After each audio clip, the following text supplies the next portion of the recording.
instansinya apa di tempat kerjanya. Contoh misalnya Retno kerjanya di sini, udah cukup. Nah, waktu kita ini cuma 90 menit. Sedangkan materinya ini sebenarnya padat. Ini 7 modul yang kita coba saya memfasilitasi menyampaikan dalam waktu 2 jam. Dan ini materinya saya sudah sampaikan lewat LMS Kelabjar. Ada sudah buka? Nah, itu saya sudah ada yang buka ya? Ya. Sehingga kita nanti di materi ini tentu ada beberapa penekanan-penekanan yang saya sampaikan, terjadi lompatan-lompatan di dalam penyampaian. Karena juga saya mempertimbangkan teman-teman kan sudah melalui pembelajaran mandiri via MLOC ya. Sudah 7 modul khusus agenda 2. Bahkan mungkin sudah dibantu dengan bahan-bahan tayangnya. Di bahan tayang juga pun ada sebagian saya adopsi ya.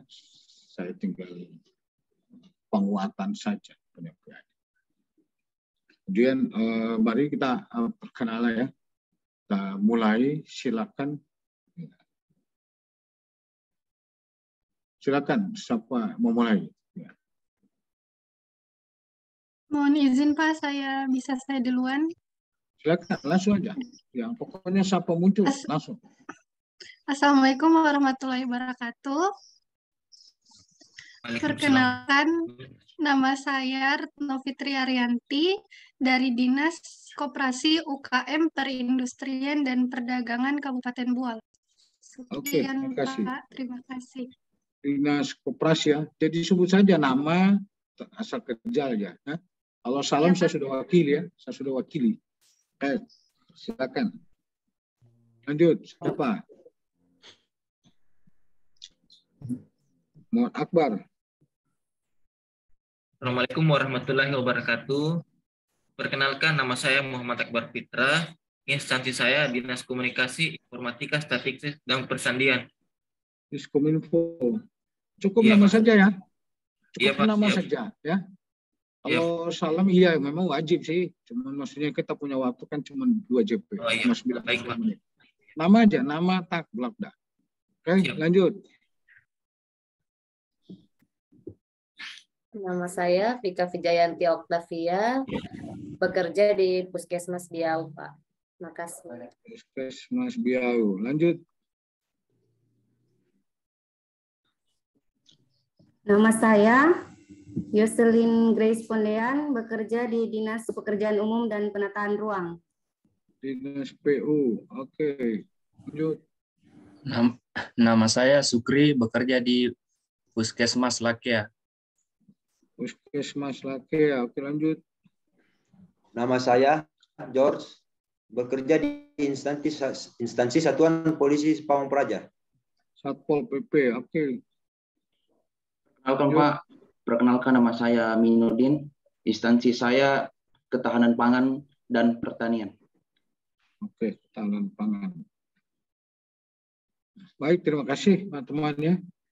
Ya, sekarang giliran saya memperkenalkan, saya langsung menyampaikan materi khusus untuk agenda 2. Saya izin share.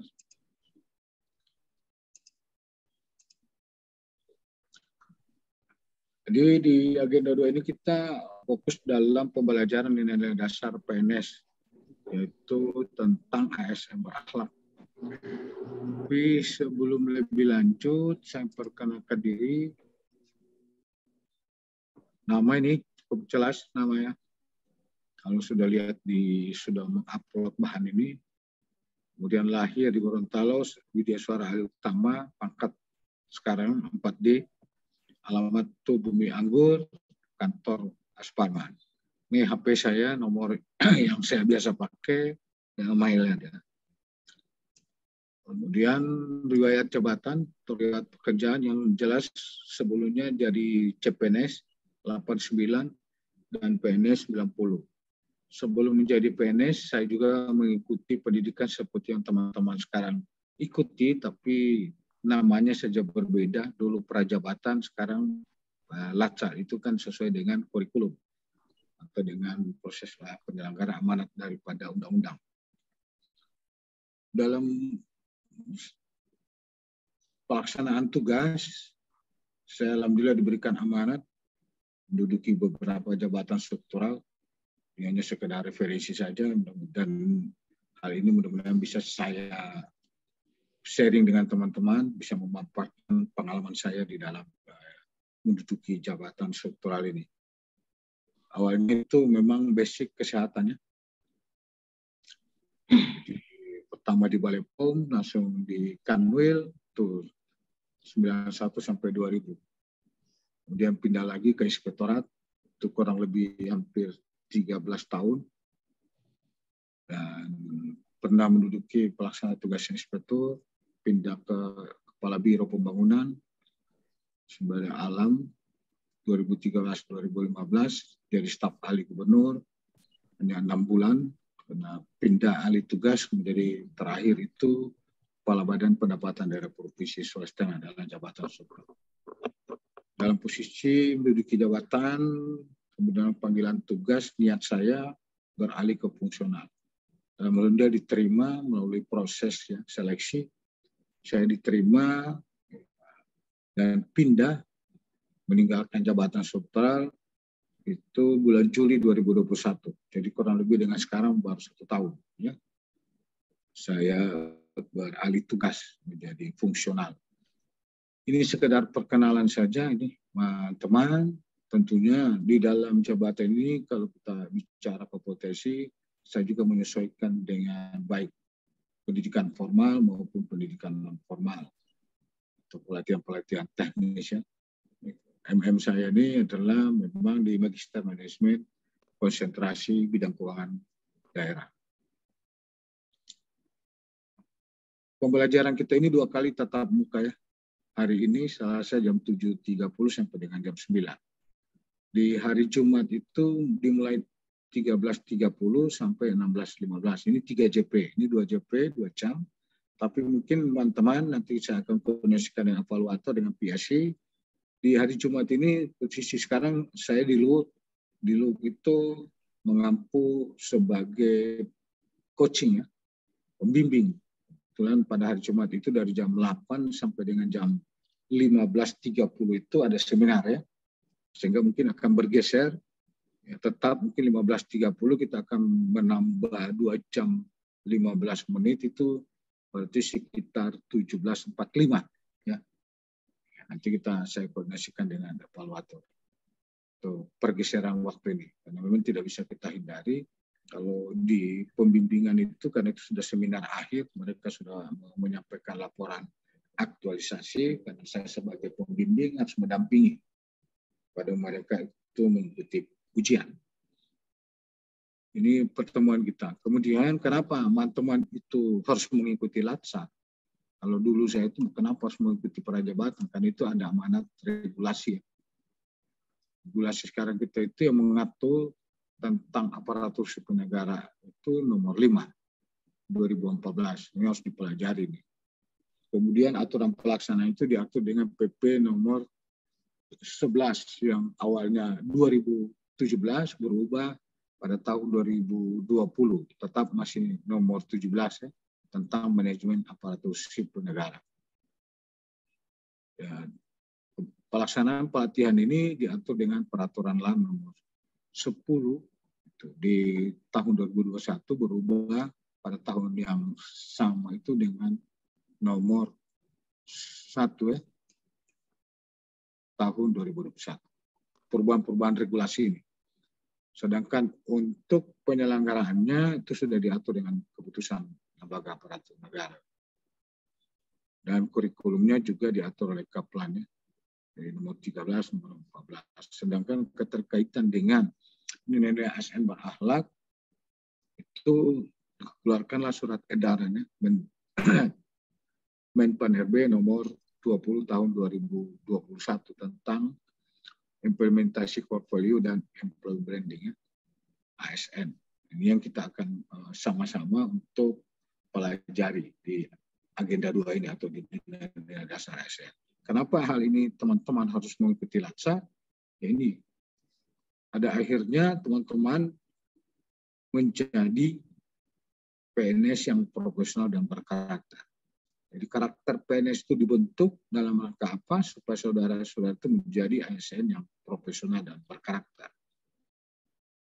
Bagaimana itu profesional, bagaimana itu berkarakter, salah satunya teman-teman untuk berkarakter memiliki nilai-nilai dasar. Itu dibangun kita punya karakter itu seperti apa, sikap perilaku kita seperti apa. Kemudian deskripsi sikap di dalam pembelajaran ini, teman-teman ini memperoleh, kalau di bekal itu sebenarnya ada bekal, ada ilmu ya, di dalam menginternalisasikan nilai-nilai dasar ASN yang dibutuhkan dalam menjalankan tugas jabatan PNS secara profesional. Untuk apa? Melayani masyarakat. Jadi secara profesional sebagai pelayan masyarakat. Ingat, kita itu pelayan masyarakat, bukan mau dilayani oleh masyarakat. Kalau kita tahu itu kita sebagai pelayan masyarakat, maka keberadaan kita itu dibutuhkan oleh masyarakat. Kehadiran teman-teman di CPNS itu karena memang dibutuhkan oleh masyarakat. Sebagai apa? Melayani masyarakat. Bukan kehadiran kita itu mau dilayani. Ya, nanti kita sampaikan apa dibilang Pak Jokowi. Waktu dia launching itu tentang portfolio. Di dalam deskripsi ini ada 7 komponen ya. 7 kalau saya sampaikan akronim dari ASN berakhlak. Ber itu apa, A itu apa, K itu apa ya. Lalu kita contoh dari 7 ini misalnya kita berorientasi pelayanan. Itu ber. Maksudnya di dalam skripsi ini saudara memiliki bekal kemampuan memberikan pelayanan prima demi kepuasan masyarakat. Sampai pada kolaborasi. Ya. Kolaboratif itu maka saudara-saudara teman-teman ini mempunyai bekal bagaimana kita membangun kerjasama yang sinergi. Ya, kalau yang bertanggung jawab berarti akuntabel ya. Ini ada 7 unit nanti kita lebih mendalami pada 7 ya, huruf itu singkatan akronim dari berakhlak itu. Tujuannya supaya teman-teman ini mampu mengaktualisasi. Ini yang saya sebut ber itu berakhlak, orientasi pelayanan. A itu akuntabel, K kompeten, harmonis, sampai pada kolaboratif dalam hal pelaksanaan tugas jabatan. Jadi nilai-nilai ASN berakhlak ini adalah bagaimana teman-teman setelah dibekali diimplementasikan, ya, diaktualisasikan di tempat di mana kita bekerja. Itu intinya. Ya. Pun misalnya hasil yang kita peroleh di dalam pembelajaran ini, teman-teman itu bagaimana bisa menjelaskan konsep panduan perilaku itu ya, dengan nilai dasar tersebut. Kemudian nanti contoh-contohnya seperti apa, dan juga nanti ada kasus ya, atau ada tugas teman-teman untuk mengidentifikasi ya, isu atau kasus ya, di dalam bagaimana penerapan nilai-nilai prinsip ASN berakhlak itu sendiri. Itu ada tugas. Kemudian target yang kita capai di dalam pembelajaran ini, saya meminjam ini satu ilmu dari sejawat kita dari Widya Suara Lan, itu dia membuat satu konsep ini, bahwa itu kita mencapai target di mana saja, bukan cuma belajar di agenda 2. Cuma kita fokus pada agenda 2. Itu kita kenal dengan singkatan tahu, mampu, dan mau. Ya. Kalau tahu itu sebenarnya harus mengetahui, tahu. Ya. Ini tahu itu bukan maksudnya temannya tempe, bukan. Itu makanan. Ya. Tapi kalau mau supaya ingat kita lebih kuat, oh tahu itu maksudnya walaupun dia temannya tempe, bukan makanan, artinya teman-teman itu harus memiliki, mengetahui dasar-dasar teorinya atau dasar-dasar regulasinya. Itu dia. Jadi kita selalu beranjak di dalam membuat sesuatu itu harus punya dasarnya. Kita dasarnya apa? Apakah dia betul teori? Tapi paling penting itu punya regulasi. Contoh, teman-teman ikut LASAR, ada kan aturan yang mengatur. Kalau orang tidak ikut LASAR, walaupun dia sudah lulus CPNS, ya, maka tak mungkin dia menjadi PNS kalau dia tidak melalui LASAR. Karena itu sudah ketentuan.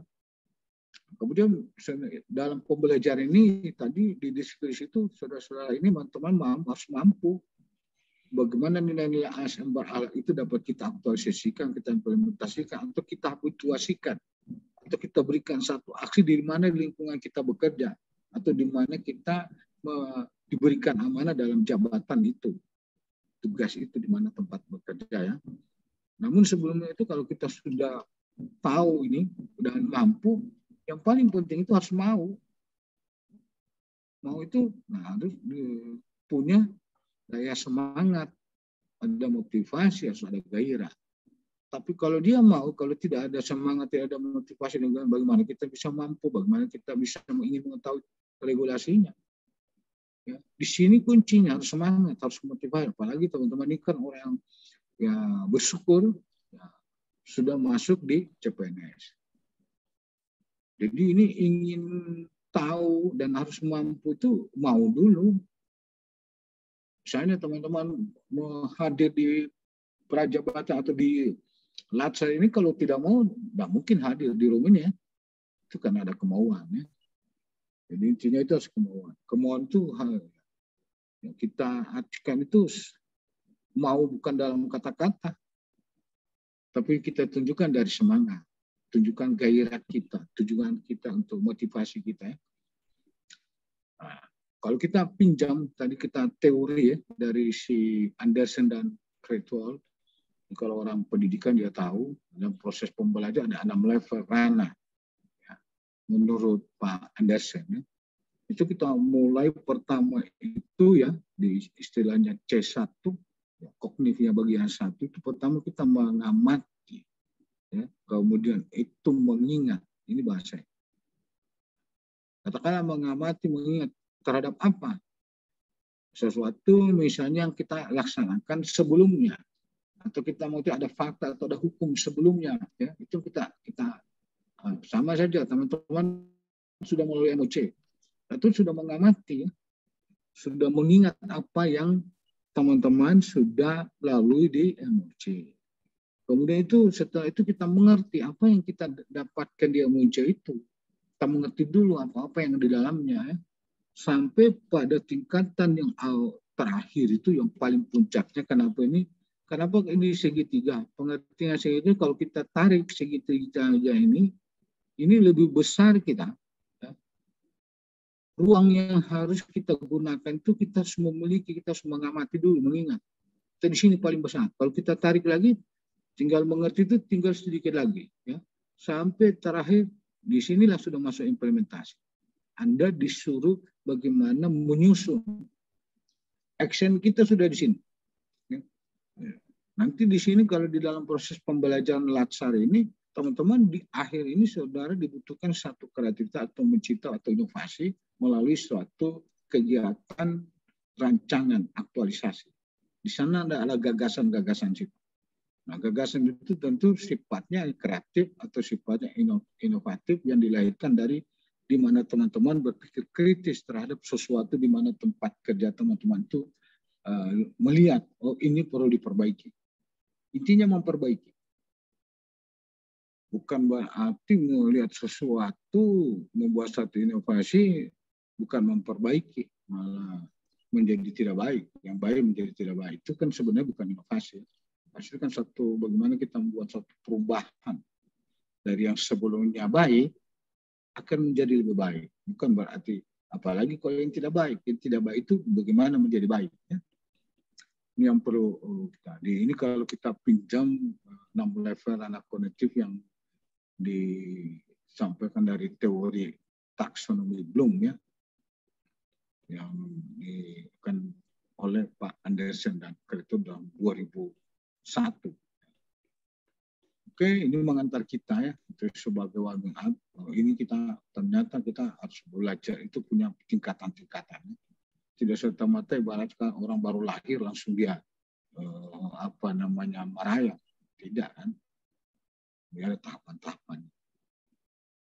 Kemudian kaitan dengan nilai ASN berhalak yang saya sampaikan awal itu Pak Jokowi sudah melaunching yang disebut core value. Apa itu core value? Apa itu employee branding? Kalau kita lihat portfolio kita itu oleh Pak Jokowi itu ASN itu harus berakhlak.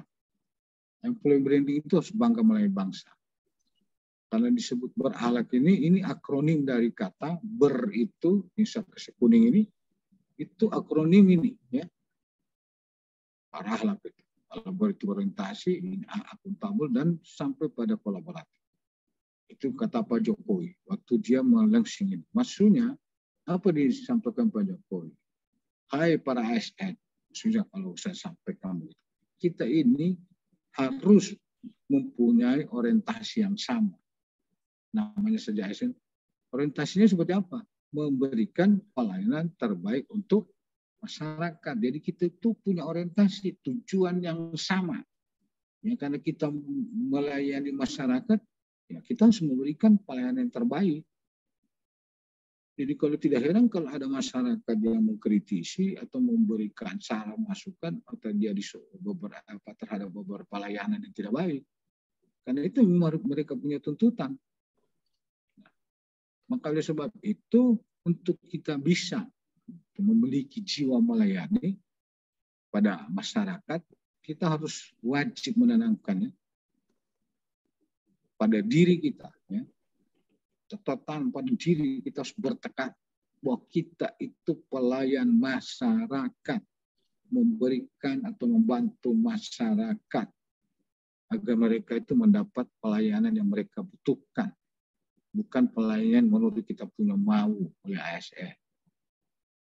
Intinya ya, maka Pak Jokowi ini kita bukan lagi di zaman-zaman yang kolonial mau dilayani.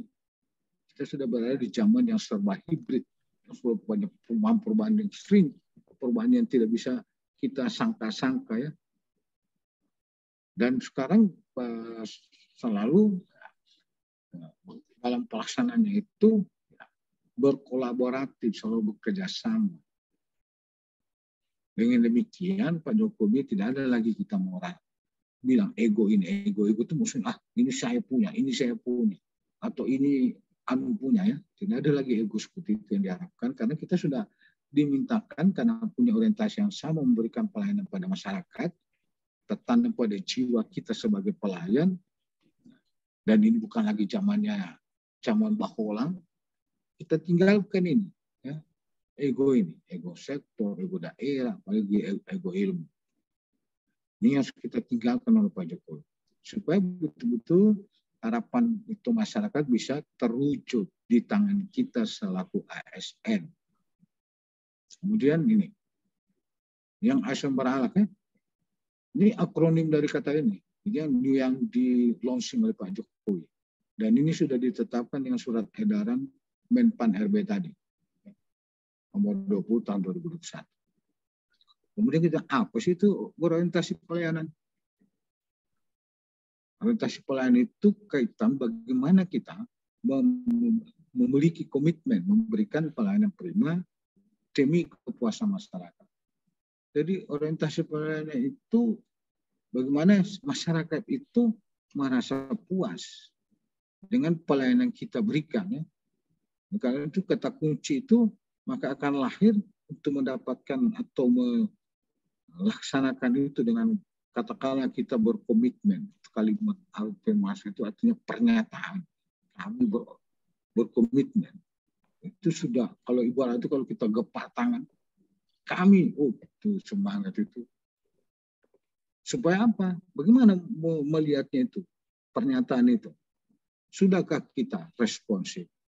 Sudahkah kita berkualitas atau sudahkah kita memberikan layanan berkualitas? Sudahkah masyarakat yang kita layani merasa puas? Ini kata kuncinya orientasi pelayanan. Sedangkan kode etik ini telah memahami. Kemudian harus sifatnya ramah, cekatan, solutif. Dan lebih-lebih lagi tidak boleh kita berhenti memberikan pelayanan. Sudah puas dengan apa yang ada, sudah cukuplah. Masyarakat sudah puas. Karena ini zaman berubah terus, ya belum tentu mungkin di zamannya sekarang itu pelayanan masih bisa diterima dengan perkembangan-perkembangan. Jadi mungkin metode pelayanannya yang sekarang ini mungkin tidak akan sama lagi metode pelayanan yang berikutnya karena terjadi perkembangan-perkembangan itu. Itu maksudnya tidak boleh berhenti sesuai dengan tuntutannya kalau kita berorientasi. Nah, Untuk mewujudkan kode perilaku, misalnya memahami dan memenuhi kebutuhan masyarakat, ini ada 4 ya. Hal. Pertama itu bagaimana kita membuat keputusan berdasarkan prinsip keahlian. Kalau memenuhi kebutuhan masyarakat, apa sih keahlian kita itu sehingga masyarakat terlayani yang baik yang sesuai dengan kebutuhannya.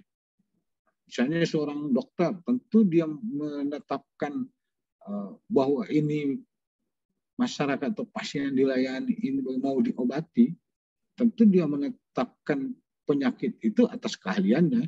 Salah satu contoh itu. Nah, kemudian kita sedangkan perilaku kedua ramah cekatan itu artinya bagaimana kita menjunjung tinggi standar etika yang luhur. Kita kan mempunyai standar etika ya. Bisa kalau kita masuk bagaimana mewujudkan kode perilaku tersebut. Ini memberikan pelayanan secara jujur.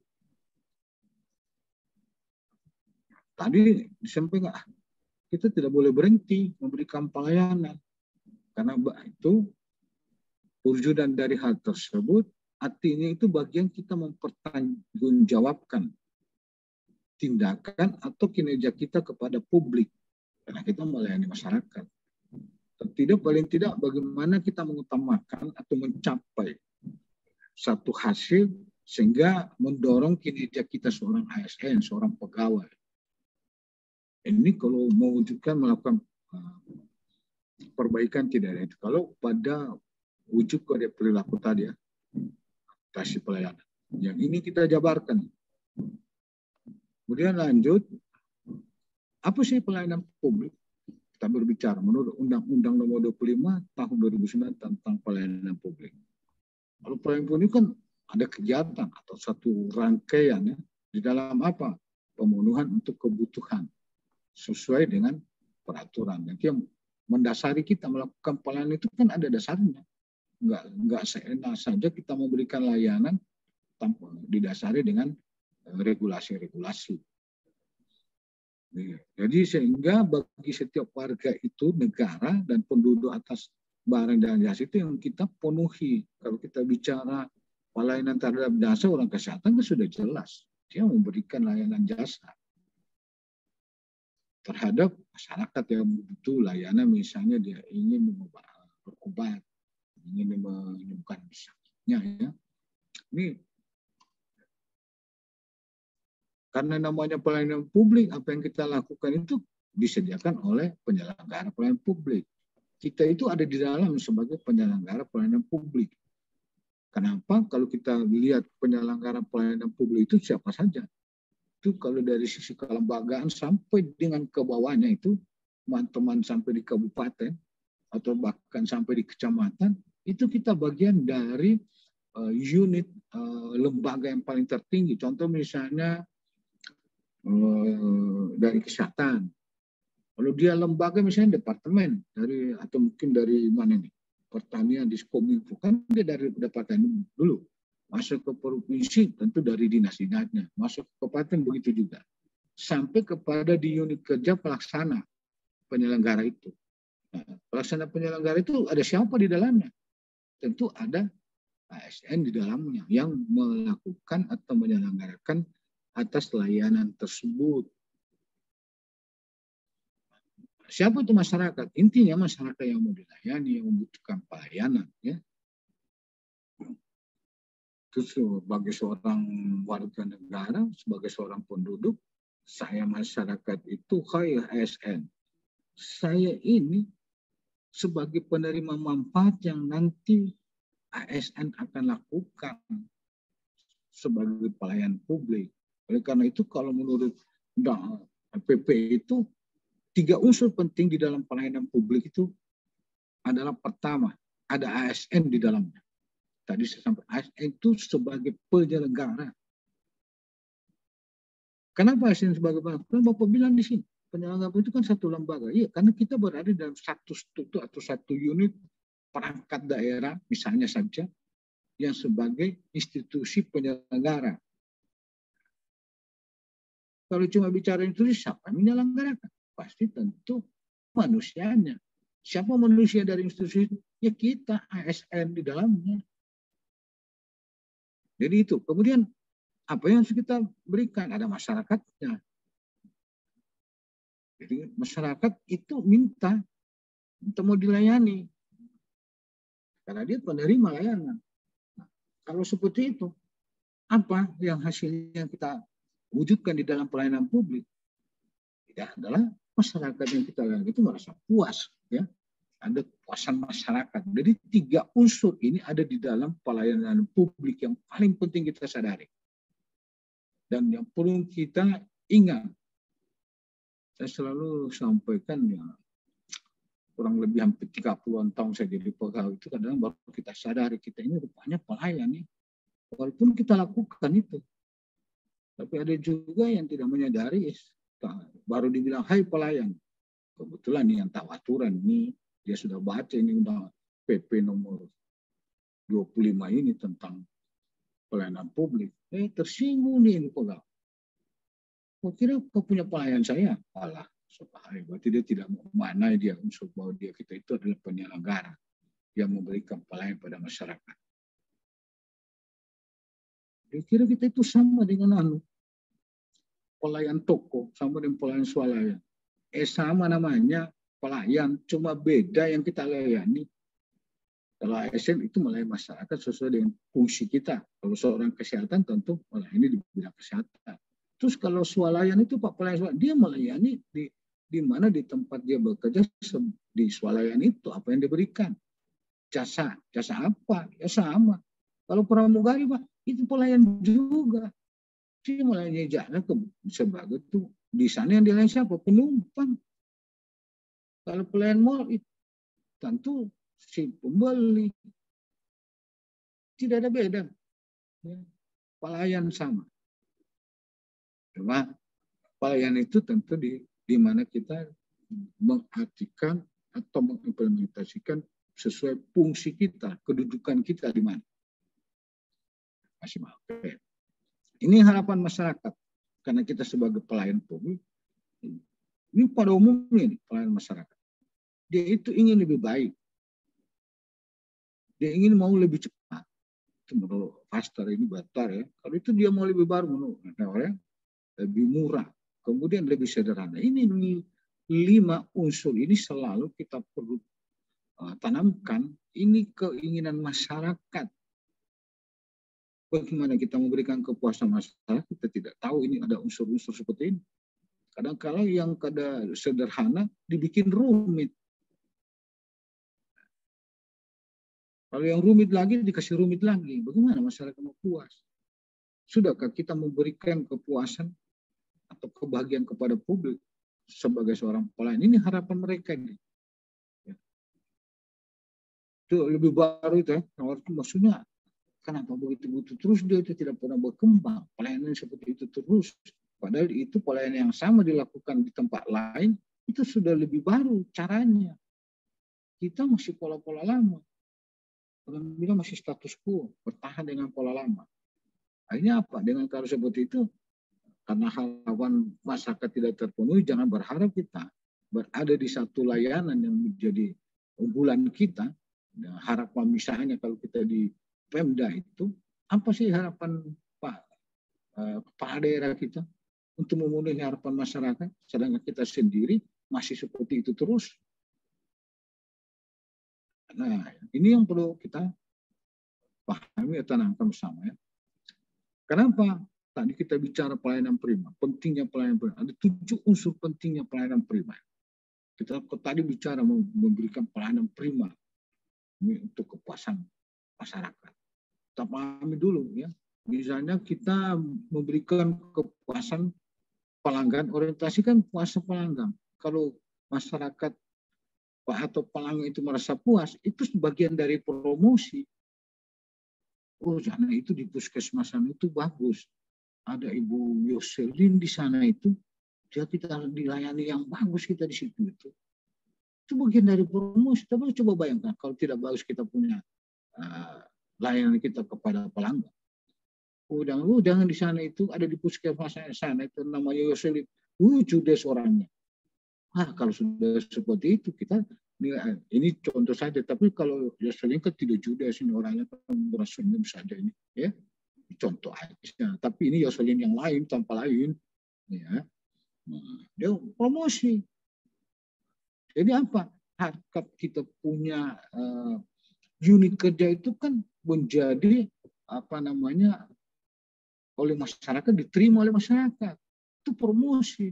Tapi jangan coba-coba kita bikin pelayanan kepada pelanggan yang tidak bagus. Promosinya jelek itu. Jelek. Sedangkan yang baik saja bisa dibikin jelek. Apalagi jelek, hancur. Ya. Ini salah satu contoh. Ini yang pentingnya kenapa kita memberikan pelayanan para penerima. Kalau misalnya kita bagaimana misalnya ya kita memberikan kepuasan untuk menjamin misalnya pertumbuhan dan perkembangan saat itu tadi. Jadi kita bisa artikan dari 7 pentingnya ini ya pelayanan prima ini. Misalnya pelanggan itu puas. Nah, kalau pelanggan puas ya, itu tidak usah dibilang, dia akan kembali. Ya.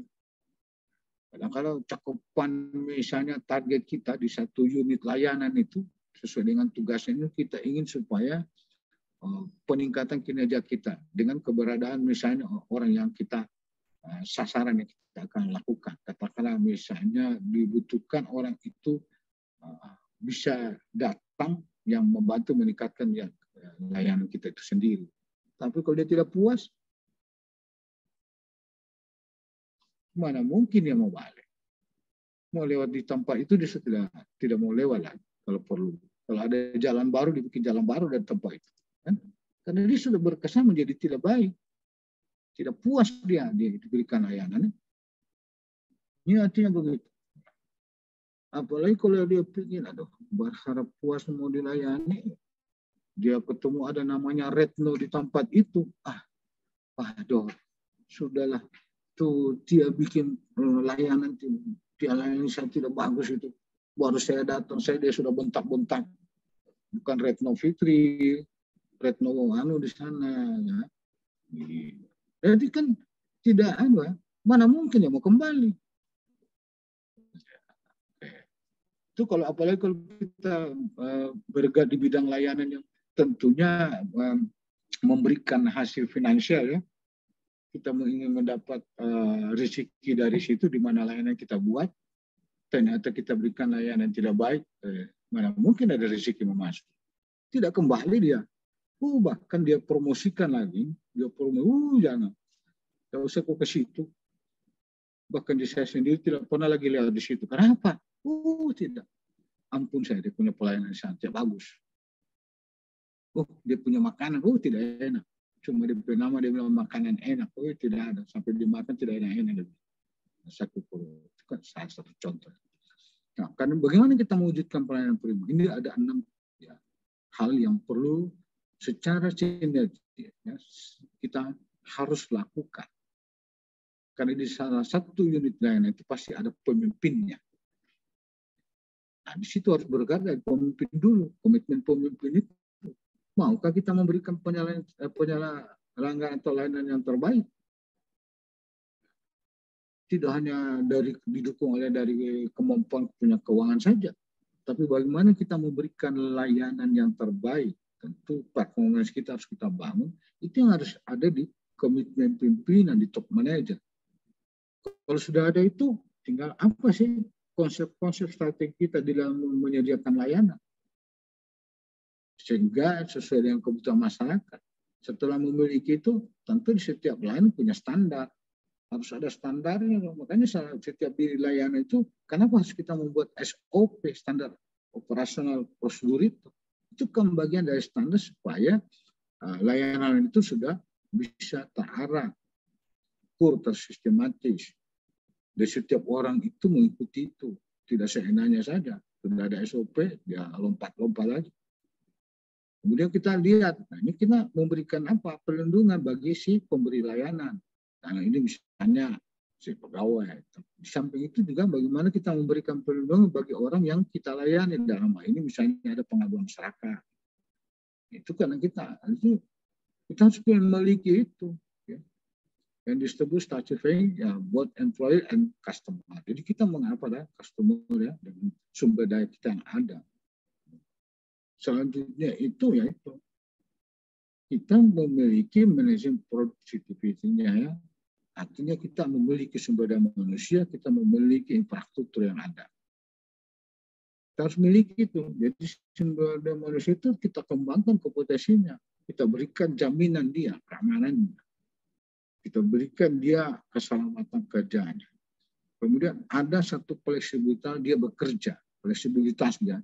Yang terlalu kungkung ini, tapi dia bisa membuat satu pekerjaan itu lain yang dilakukan yang memang berdasarkan keahliannya tadi kalau kita bicara orientasi pelayanan.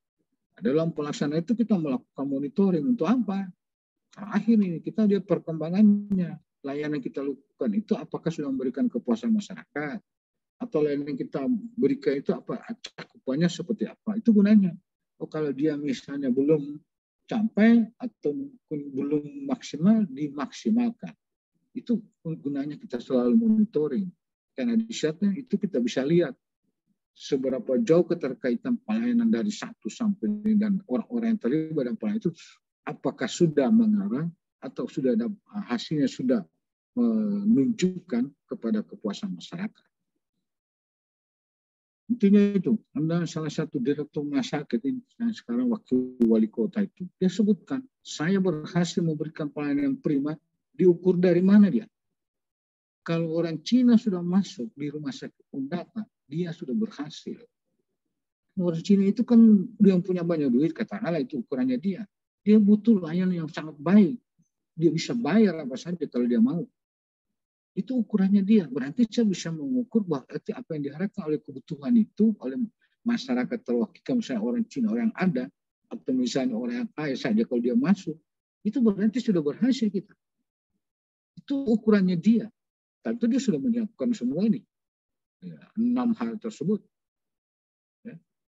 Itu maksudnya mengukur pelayanan penuh dia cuma sederhana saja. Siapa sih orang yang saya layani itu berkembang dah dia.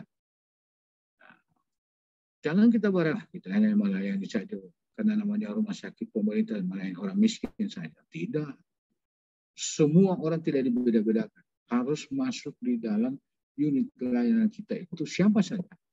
Apalagi orang yang banyak duit. Susah. Kalau dia banyak duit sudah pasti itu memang bagus.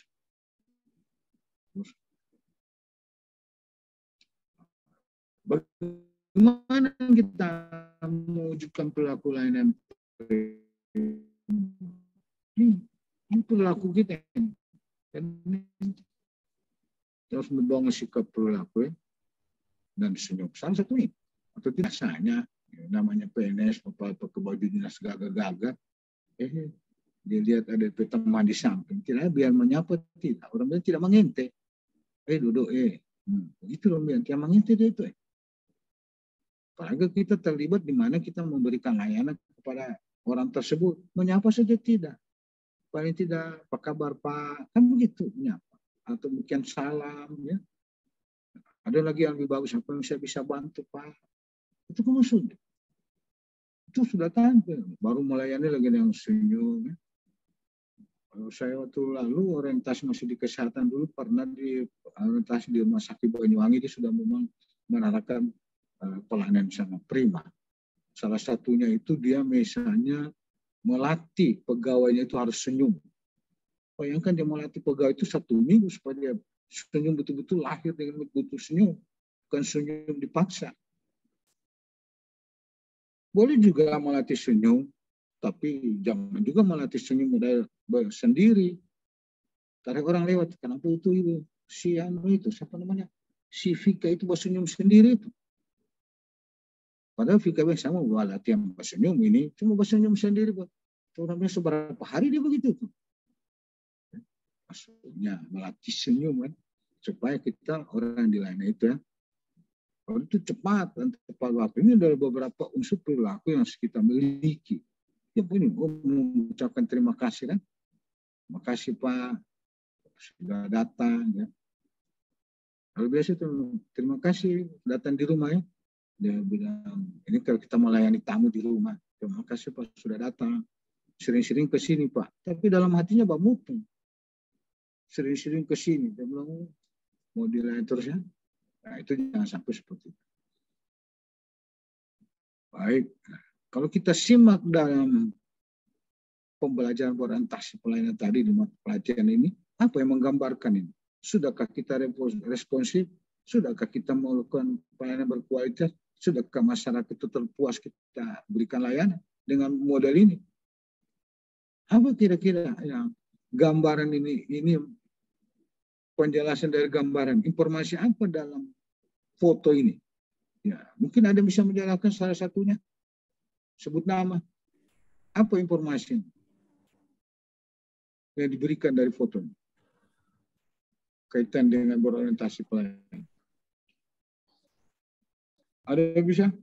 Ya, izin menjawab, Pak. Nama. Silakan. Menurut saya masyarakat kurang puas terhadap pelayanan publik. Nah, mungkin puskesmas belum buka pada jam 10 dan pasien-pasien prioritas seperti balita, ibu hamil, dan lansia harus menunggu lama. Mungkin kaitannya dengan pelayanan publik, kita tidak sebagai ASN tidak melaksanakan fungsi kita sebagai pelayanan publik dan tidak melaksanakan tugas dan tanggung jawab kita dengan baik, dan juga mungkin melanggar kode etik orientasi pelayanan, yaitu tidak memenuhi kebutuhan masyarakat dalam memberikan pelayanan prima demi kepuasan masyarakat dan tidak menjalankan tugas secara bertanggung jawab dan profesional. Mungkin begitu, Pak. Ya, bagus ya. Jadi Pak Ibu ini sudah memahami. Sudah jam 10. Puskesmas masih tutup. Ini tahu puskesmas di mana ini ya? Ini jam 10 ini jam. Ini masih tutup. Padahal disebutkan layanan itu dibuka mulai jam 6. Ini kan pasien sudah menunggu. Ada yang pasien hamil. Ini ada yang sakit kepala, itu tidak bisa dia tahan. Oh, belum lagi ini pasien sudah menangis-menangis anak-anak. Oh, ini juga sudah merasa beres sudah ini. Ruang tunggu. Ya.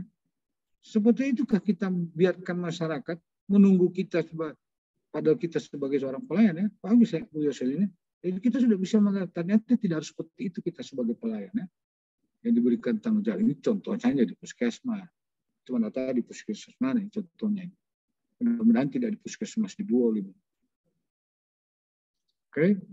Bisa saja mungkin kalau yang di mana dinas PU juga. Nah, tentu kan layanan apa yang diberikan itu? Apakah seperti begitu dia? Contoh saja di salah satu ya. Apa itu kalau akuntabel? Ini kan kita sudah masuk kepada akronim yang kedua karena dari kata berhalal. Itu artinya bertanggung jawab atas kepercayaan yang diberikan. Itu akuntabel. Hai ASN, Anda itu harus bertanggung jawab. Anda itu bagaimana menjalankan kepercayaan atau amanat. Ya. Seperti apa itu? Tentu kita harus punya integritas. Kita punya konsistensi di dalam. Kita itu dapat dibaca di mana-mana saja kita mau lakukan itu. Orang percaya. Tapi jangan coba-coba kita lakukan sesuatu yang tidak baik. Oh, orang tidak percaya. Biar bicara apa saja orang pasti cuma ceritanya saja. Bagaimana kita mau bilang bertanggung jawab? Dan juga kita harus transparan. Kalau kode perilaku itu, maka teman-teman harus melaksanakan tugas dengan jujur, ya, tanggung jawab, cermat, disiplin, berintegritas. Yaitu menggunakan keadaan barang milik negara itu secara bertanggung jawab, efektif, tidak menyalahgunakan kewenangan jabatan. Ini bagian dari salah satu wujud konsistensi kita, wujud daripada integritas kita, jujuran kita. Ya. Ini kode etiknya. Kemudian apa sih itu akuntabilitas? Tadi saya sampaikan kalau menurut teorinya, menurut Pak Sarun itu apa sih akuntabilitas? Kalau menurut UNDP itu apa? Kalau pengetahuan cara regulasi apa? Itu kan tadi saya sampaikan. Kita itu harus mengetahui dulu. Ini konsep dari satu akuntabilitas. Jadi kalau bicara akuntabilitas itu pada intinya bagaimana kita memberikan satu pertanggungjawaban kepada orang si pemberi tugas kepada kita. Itu bagian dari hal tersebut. Ya. Bisa saja kita mempertanggungjawabkan kepada si pemberi dalam artian pimpinan bisa juga bagian dari pertanggungjawaban kepada orang yang kita berikan pelayanan. Kan masyarakat yang menilai kita, karena kita punya kan masyarakat menilai. Sudahkah kita berakuntabilitas? Tuh ya, kita bisa. Jadi kita memahami dulu ini konsep akuntabilitas. Kemudian ada tingkatannya dari akuntabilitas. Ini dari mulai akuntabilitas personal paling besar, masuk kepada akuntabilitas stakeholder. Ya. Itu masing-masing punya nilai-nilai akuntabilitas ini di masing-masing tingkatan ini. Paling tinggi itu misalnya akuntabilitas stakeholder dalam artian bahwa itu pemerintah untuk bagaimana menunjukkan pelayanan dan kinerja itu yang adil, responsif dan martabat bersama-sama stakeholdernya. Kalau kita misalnya secara personal dari bawah, apa harus kita itu harus bagaimana mewujudkan atau bagaimana memperbaiki situasi layanannya. Bahkan mungkin kita akan membuat satu perbedaan di dalam pemberian layanan. Perbedaan itu maksudnya dari yang tadinya modelnya seperti ini, kita lakukan perbedaan itu menjadi lebih bagus dengan cara seperti ini. Itu perbedaan. Bukan sembarang perbedaan yang dicatakan perbedaan, tapi malah layanannya itu menjadi tidak baik, perbedaan yang dilakukan. Ya, dia buat sesuatu layanan, tapi layanan itu tidak memberikan nilai kepuasan kepada bagi orang si penerima layanan. Ya. Ini dari tingkatannya. Kemudian nilai-nilai apa saja di dalam akuntabilitas tadi disebutkan ya, tanggung jawab. Itu apa maksudnya? Menyelesaikan pekerjaan. Bagaimana yang terbaik. Jadi mampu mempertanggungjawabkan. Jadi ada 9 unsur. Tadi kan ada 4 tadi. Integritas, ini ada transparan. Kemudian ini adil. Melayani masyarakat tanpa diskriminasi. Ini ada keterkaitan. Jadi nilai-nilai ASN berakhlak dari mulai berorientasi pelayanan sampai dengan kolaboratif itu satu rangkaian tidak bisa terpisahkan. Di mana saja kita sebagai ASN ada di sana nilai-nilai yang terbangun. Ini nanti kalau kita melayani masyarakat tanpa diskriminasi itu masuk juga ada nilai harmonis di sana. Kita menghargai perbedaan. Nanti kita masuk ke ada komponen harmonis itu. Ya. Ini inti. Kalau kita lihat dari gambar ini, di mana akuntabilitas? Sudahkah ini berakuntabilitas? Ya. Saya selalu memberikan contoh-contoh pada gambar-gambar ini ya, itu supaya teman-teman dengan simulasi gambar itu bisa mengartikan akuntabel itu seperti apa. Di dalam bagaimana kita menggunakan ya, barang dan jasa yang ada pada kita diberikan amanah itu kita gunakan sesuai dengan ketentuan berlaku. Nah, ini kan contoh saja ya. Ini misalnya kalau di sana kan sudah disebutkan gunakan kendaraan dinas menurut Permenpan ini ya, tahun 2005. Itu yang diatur itu pakaian dinas. Oh iya juga Pak, ada saya lihat orang yang pakai pakaian dinas dia muat ini penumpang. Oh, ada juga, oh tidak, dia bisa. Oh, mungkin harus kita melihat sesuatu itu harus kita betul-betul lihat itu fakta atau tidak. Mungkin kita sampaikan, tapi dia sampaikan waktu lalu saya pakai mobil dinas saya muat ini masyarakat yang kena gempa. Saya membantu mereka. Tapi kalau memang betul-betul dia tidak, dia memuat itu, dia carikan duit itu Pak ini anggap saja ini menebisnya. Dia carikan duit pada dia uang menjemput penumpang. Oh kalau itu salah. Ya. Ini maksudnya kalau dari sini itu bagaimana kita menggunakan ya barang dan jasa itu sesuai peruntukannya. Kemudian kita masuk ke kompeten. Kompeten itu kan kita harus tidak boleh berhenti belajar, terus belajar.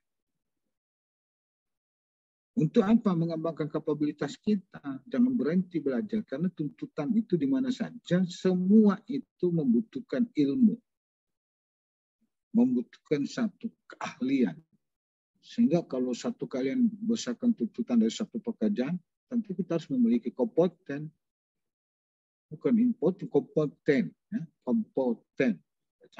Nah, supaya kita berkompeten, kalau kita seperti itu, maka kata kunci akan melahirkan satu kinerja yang terbaik. Itu kata kuncinya. Dilihat, oh ini kinerja bagus. Oh dia pantas. Dia memiliki kompeten itu. Oh dia memang ahlinya di bidangnya itu. Itu kata kuncinya. Oh, dia selalu belajar kan, learning agility, dia selalu melakukan pembelajaran. Dan kelihatan dia sukses, ada keberhasilan yang dia lihat. Itu kalau kita melihat kompetensi seseorang itu. Sehingga dia harus terus belajar. Terus apa kode etik? Tentu kita bagaimana untuk supaya berkompeten, kode etik kita meningkatkan kompetensi kita. Atau apa menjawab tantangan yang selalu berubah. Itu kode etik, panduan kita. Bagaimana juga kita membantu orang lain belajar, kita bagaimana melaksanakan tugas dengan kualitas terbaik. Kita lihat seperti apa ini kode etik masing-masing. Tapi kita lihat secara konsep itu yang disebut kompetensi ada 3 hal. Ya. Kita harus punya didukung oleh pengetahuan.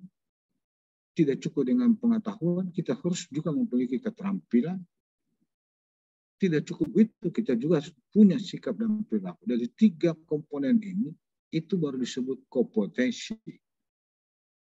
Pengetahuan tanpa keterampilan, ya mungkinlah. Ini contoh saja. Ini kalau ini pelayan ini. Cuma bedanya dia pelayannya di restoran. Yang dilayani siapa? Customer-nya sih yang datang. Dia dari sisi penampilan, dari sisi keterampilan atau perilakunya, di pakaiannya sudah bagus. Dia cara membawanya karena dia terampil. Tentu dia ada pengetahuan ini. Sebelumnya sudah diberikan bekal. Atau dia sudah mempelajari ilmu-ilmu yang sangat menunjang di mana tugas dia ini sebagai pelayan sini restoran. Sehingga dia sudah praktekkan, dia terampil. Ya. Dan sudah didukung oleh sikap. Ini kalau bicara konsep dari kompetensi. Menjawab tadi deskripsi dari pembelajaran kita. Terus bagaimana kita meningkatkan kompetensi ini? Tidak boleh berhenti. Kita harus rubah mindset kita. Nah, dalam arti kita bagaimana kita aktif meningkatkan kompetensi diri. Adalah keniscayaan kalau kita tidak bisa lakukan itu zaman sekarang sudah mudah kita cari ilmu ya. Misalnya saja kita bagaimana memanfaatkan sumber keahlian atau pakar yang ada di lingkungan kerja kita untuk kita belajar, atau kita membangun satu networking, itu jejaring kita, atau misalnya bikin WA belajar kan begitu. Ini bukan WA belajar namanya, udah WA kongko. Kita bisa bangun itu di situ kita atau gimana kita mempelajari melalui jejaring yang sangat informal. Oh, gampang sekarang. Mau cari apa yang tidak bisa, ada saya punya om bisa bantu itu. Saya sampaikan, kamu mau cari apa yang kamu tidak tahu. Nanti sampai om yang membantu. Om siapa Pak? Om Google. Itu tanya sama om Google, apa saja yang tidak dijawab sama om Google? Oh, Bapak om itu. Iya, kita orang om sama-sama itu. Cuma kamu kan tidak tahu, tidak memanfaatkan tuh om Google. Iya, ada om Google, dia cari tanpa yang lain, dia cari-cari yang lain. Tidak ada kesulitan di dalam kita bagaimana meningkatkan. Itu kalau informal. Kalau pendidikan formal, ya sudah. Tingkatkan yang tadinya dia misalnya ini ya, D3, saya harus bisa S1. Itu peningkatan itu secara formal, pendidikan formal. Oh, bisa juga secara formal melalui misalnya pendidikan pelatihan WOSO. Ya. Yang diakui ada sertifikasinya. Kalau informal ini membangun jejaring. Ini bagaimana kita meningkatkan kompetensi diri. Katanya mau kompeten, tapi tidak ada dia punya. Tidak ada aksinya mau menjadi kompeten. Kemudian bagaimana membantu orang lain belajar? Itu sama saja. Kita membantu orang yang belajar itu bagaimana kita mentransfer pengetahuan ya, kepada orang-orang yang memang membutuhkan agar pelayanan yang kita lakukan itu kita punya sama-sama orientasi yang dibilang Pak Jokowi punya orientasi yang sama. Kita harus bantu dia yang tadinya belum maksimal atau mungkin dia belum sesuai harapan kita bantu supaya sama-sama kita memiliki bagaimana orientasi pelayanan kita dengan berdasarkan pengetahuan kita miliki, berdasarkan keterampilan kita miliki. Ya. Ini kalau bicara itu kita misalnya membuat satu pasar-pasar atau forum-forum pengetahuan. Seperti apa contoh sekarang? Kan sekarang muncul webinar ya. Tuh. Yang dulu kita biasa harus secara klasik tatap muka, sekarang apa sih kita tidak bisa? Oh, dibuka di mana-mana di webinar di sana. Ya, ada acara-acara seminar melalui webnya ya. Itu gampang kita dapat. Kalau bicara bagaimana membantu lain dari sisi keilmuannya menurut Thomas. Kemudian bagaimana kita dinyatakan supaya melaksanakan tugas yang terbaik.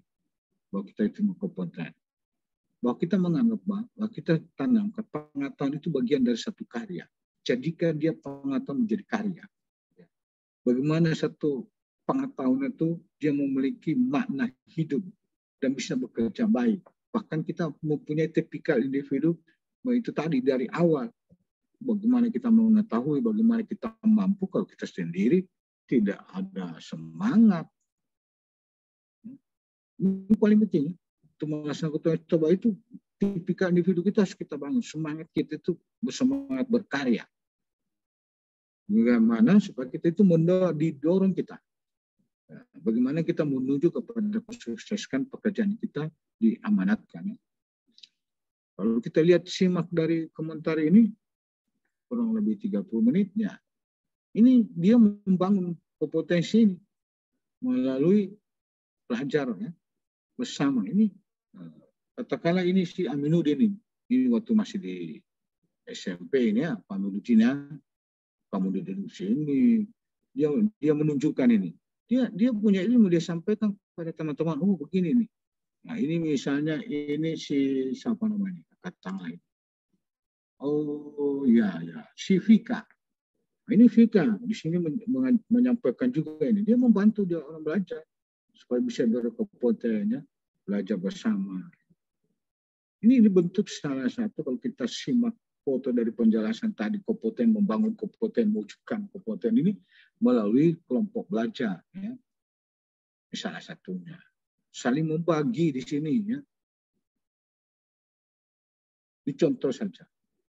Dan biasa kalau ada waktu saya minta diberikan penjelasan. Ini saya lihat lagi 30 menit karena saya di setiap materi itu memberikan satu ilustrasi atau gambaran seperti apa bentuk-bentuknya. Ya. Misalnya kompeten ini bentuk membangun jejaring bersama dengan kelompok belajar namanya. Saling membagi ya. Oke, kita masuk misalnya harmonis. Ya. Kita sudah masuk ke habis A, K, H. Berarti dia masuk ke akronim yang keempat. Apa itu harmonis? Saling peduli. Bahwa kita juga harus menghargai. Kita di mana-mana itu ada perbedaan selalu. Melihat dari mana? Perbedaan dari warna kulit saja sudah beda. Perbedaan dari jenis kelamin itu pasti beda. Kalau kita bicara di dalam wawasan keanekaragaman berbangsa itu pasti berbeda suku, berbeda agama. Itu selalu ada di lingkungan kerja kita. Tapi kita harus selalu hargai itu. Tak bangun harmonis itu. Nah, oleh karena kata kunci itu membangun harmonis itu kita saling peduli lah.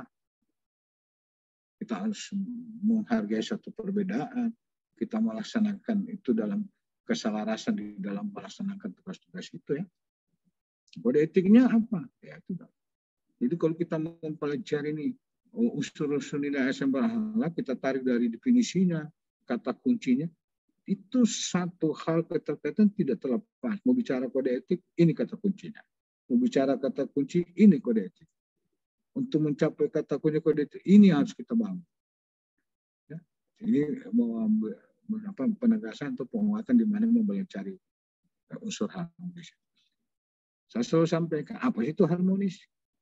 Kita ini bicara harmonis, ternyata apa itu harmonis?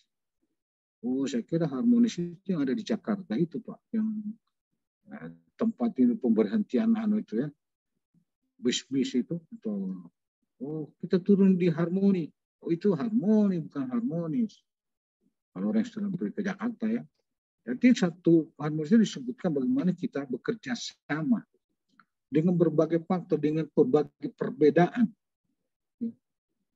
Untuk apa? Menghasilkan satu kesatuan, satu dalam keutuhan dengan nilai yang berbeda untuk bekerja sama, terbangunlah nilai-nilai yang luhur. Itu intinya. Untuk memahami harmonis itu. Terus pentingkah itu harmonis? Oh, penting lah. Kalau tidak penting, bagaimana bisa kita tenang bekerja? Bagaimana kita melaksanakan tugas dalam kondisi yang misalnya yang memang kita perlu berkolaborasi, tapi kita tidak terbangun dengan itu. Bagaimana kita misalnya suasana tidak harmonis bisa meningkatkan kualitas layanan kita. Kita mau begini, tapi kita dengan teman kerja tidak harmonis. Padahal kita butuh teman kerja itu supaya sama-sama berkolaborasi memberikan satu layanan. Itu pasti hasilnya tidak begitu. Maka pentingnya itu harmonis dengan suasana dalam kondisi yang di mana kita ada perbedaan. Itu maksudnya. Kemudian, bagaimana sikap kita ASN sebagai pelayan publik? Di dalam satu keanekaragaman berbangsa itu. Ini kan berbangsa-bangsa. Kalau kita suku-suku, berbeda suku, tetapi kita dalam satu kesatuan NKRI. Jadi kita harus bersikap adil dan tidak diskriminatif. Ini kata paling intinya. Bersikap profesional. Kalau ini kita tanamkan, ini akan otomatis kita dapat memberikan pemberdayaan kepada masyarakat, menciptakan kesejahteraan lebih baik lagi. Jadi kita tidak melihat lagi ada perbedaan di dalam suku bangsa atau apa ya. Tidak ada lagi. Nah, ini lebih lagi tidak boleh kita mengejar keuntungan pribadi. Ya. Ini kalau kita bicara sikap ASN dalam sebagai pelayan publik di dalam lingkup keanekaragaman kita berbangsa. Di mana di sisi juga bagaimana mewujudkan perannya. Kalau kita sebagai aparatur negara ini kembali lagi di sini. Karena kita mewujudkan satu pelayanan publik di dalam lingkup keanekaragaman kita berbangsa. Lari, kalau kita aparatur negara, kita harus bersikap adil dan netral. Apa itu netral? Netral berarti tidak memihak kepada salah satu kelompok. Adil itu artinya bagaimana kita masyarakat juga tidak boleh diskriminatif. Tadi disebutkan di mana kompeten kita atau di akuntabilitas kita itu kan salah satunya itu kan kita tidak boleh bersifat diskriminatif. Harus objektif. Ini ada beberapa unsur sebagai seorang aparatur negara, PNS itu sebagai aparatur negara, itu maksudnya itu harus memiliki sikap toleran atas perbedaan. Di suasana mewujudkan harmonis sendiri ya. Kalau 3 unsur atau hal tersebut. Terus bagaimana kalau kita PNS dalam melaksanakan tugas dan kewajiban kita agar kita itu di lingkup kerja kita supaya harmonis. Jadi kalau kita orang yang misalnya teman kita yang tidak ini kita tolong ya, memerlukan pertolongan. Agar kita di dalam menggunakan atau memberikan pelayanan itu jadi lebih kita sama-sama ya, barengan ya. Kemudian kepada pengguna lain, jangan ke pengguna lain membantu kita punya PNS saja, perlu juga kita saling memberikan pertolongan. Itu membangun harmonis kita di dalam melaksanakan tugas. Sesama PNS kita saling membantu, apalagi kepada pengguna layanan. Kita selalu memberikan pertolongan. Di sini paling penting juga, karena kita masyarakat Tuhan kewajiban, kita itu menjadi figur. Jadikan kita menjadi teladan di mana kita hidup bermasyarakat. Jadi kalau ASN itu bukan nanti pakai baju dinas buat dibilang ASN. Dia tidak pakai baju dinas di mana kita berada, melekat itu ASN. Paling orang tahu, si George itu dia kerjanya di mana si George? Di Satpol PP. Pasti melekat itu. Hai Satpol. Karena dia suka sore itu selama ini pakai pakaian dinas Satpol.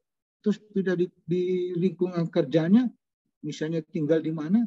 Di lingkungan kerja misalnya di mana itu?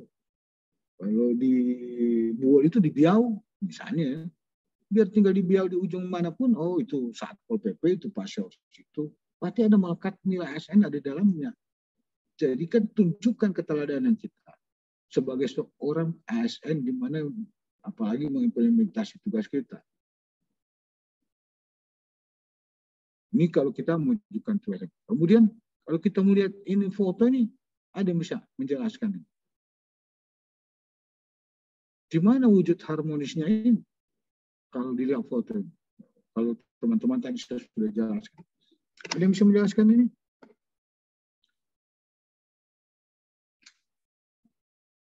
Izin Pak, saya Pak. Silakan, nama? Aminuddin Pak. Aminuddin, silakan. Dari gambar ini Pak, kita bisa lihat bagaimana sesungguhnya orang atau masyarakat di Indonesia yang berbeda-beda suku, warna, etnis itu bisa bersatu Pak.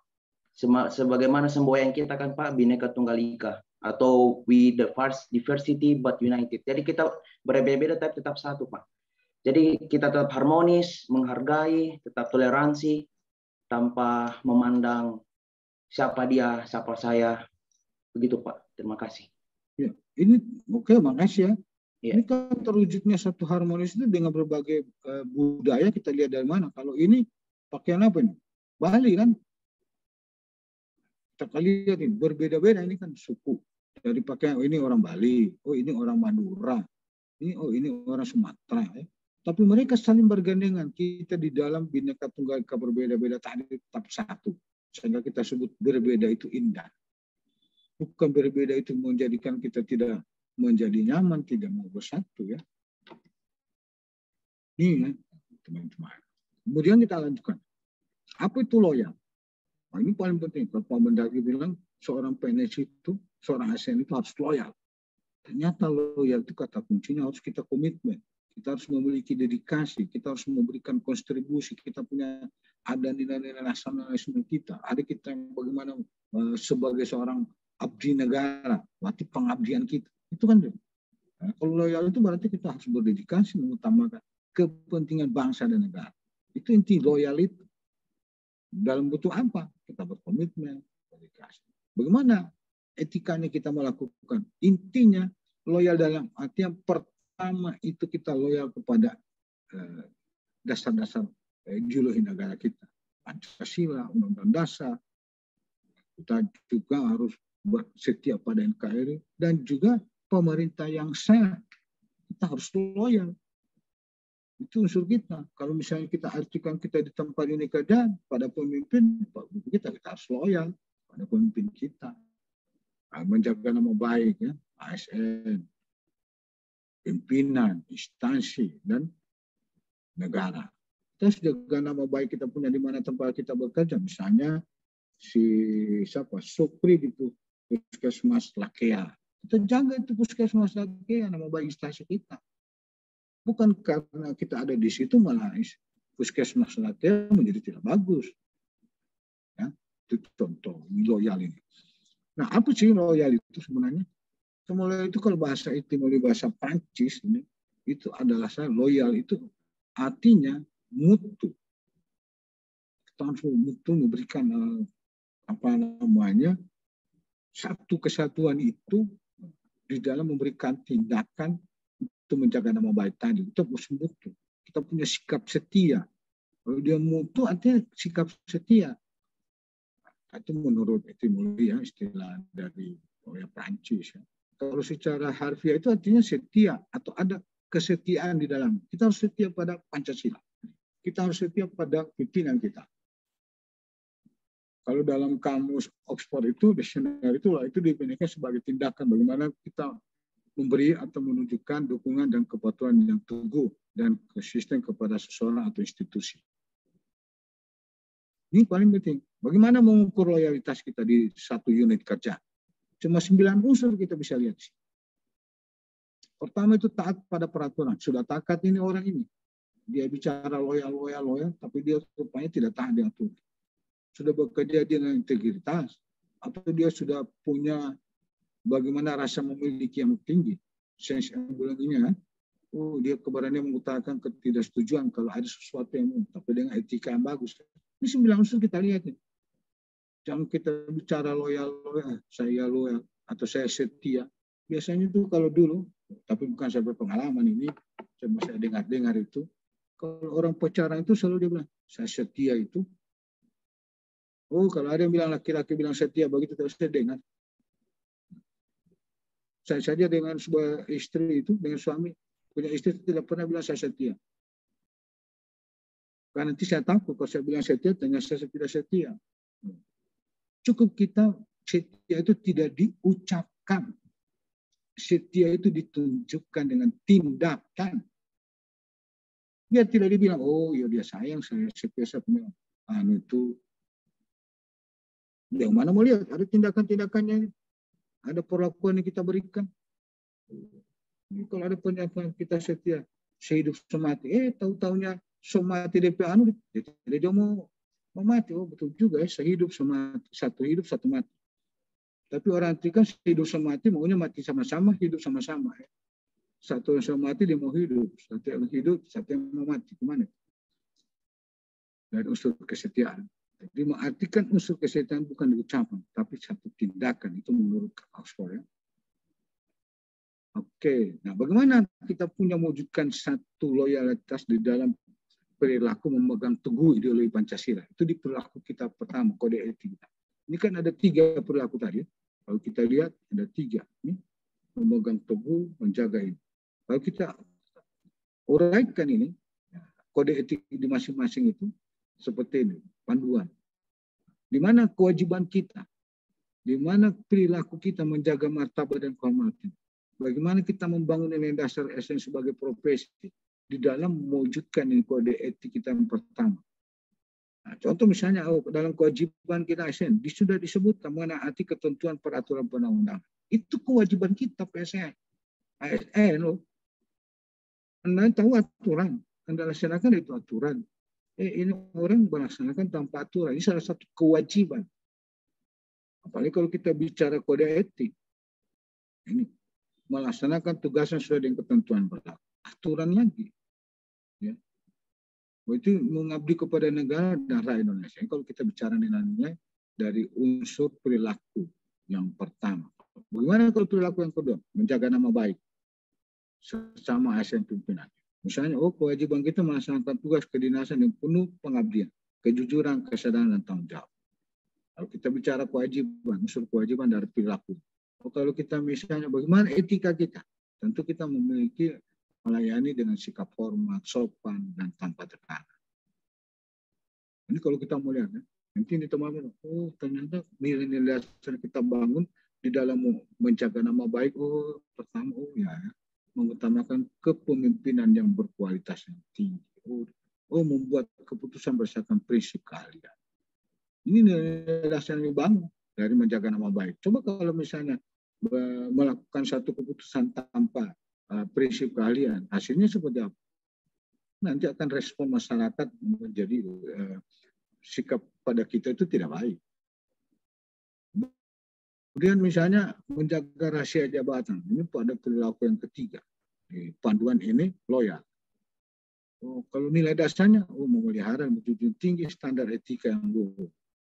Jadi kalau mau menjaga rahasia jabatan ini ada standar-standar etika yang harus kita junjung. Tidak boleh kita lakukan di luar daripada etika yang kita sudah junjung bersama, kita sudah sepakati bersama. Kalau kita lihat dari kewajiban seperti apa? Berarti kita harus menyimpan rahasia. Apa namanya menjaga untuk menyimpan rahasia, bukan membocorkan rahasia jabatan. Tapi Pak, bagaimana kalau diminta? Boleh, tapi mengungkapkan rahasia jabatan itu, tapi bagaimana sesuai dengan ketentuan peraturan berlaku. Tidak sembarang pergi warung kopi bercerita jabatannya si A, jabatan si B.